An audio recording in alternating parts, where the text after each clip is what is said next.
I ran back to Mum and Gord, but they weren't where I'd left them. They'd been moved to some other room that had a window. They were sleeping together in the bed, even though Gord had a little plastic box to sleep in next to Mum. Gord was wearing a toque. I leaned over the bed with the picture of Grandma, but they didn't open their eyes. Everybody was asleep, and I didn't know what to do. I sat in a chair beside Mum and Gord. Mum had told me I should use her phone to call people about Gord and Grandma. But where was her phone now? I wanted to call Lou and Ken. Gord's here, man. Crazy, right?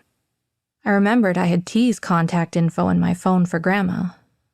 I texted him some pictures of me and Mum and Grandma and Gord. In between all his messages from the sexy hot tub girls in Hollywood, he'd have a picture of Grandma connected to a hose, and a random Canadian family missing certain members. Then I remembered something from Call the Midwife. I emptied everything that was in my backpack onto the chair. I took my jean jacket off and lined my backpack with it so it was soft and warm in there. I carefully put Gord into my backpack. Mum didn't move or make a sound. Some parent. She was obviously lying to me when she said new mothers never sleep. Gord's toque was poking out of the top of my backpack.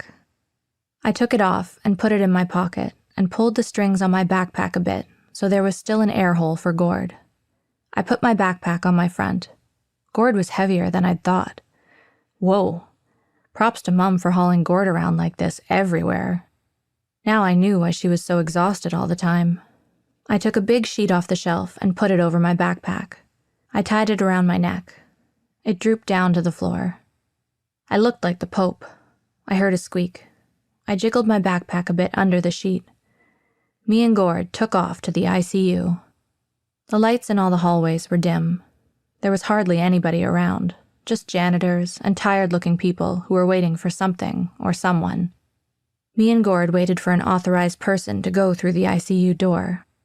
I stayed a long distance behind the person and pretended to be reading a sign on the wall about diarrhea and vomiting. But the authorized person didn't go in. He was standing there, talking with someone. Gord squeaked again. I ran into a different little room for bereaved people and whipped off the sheet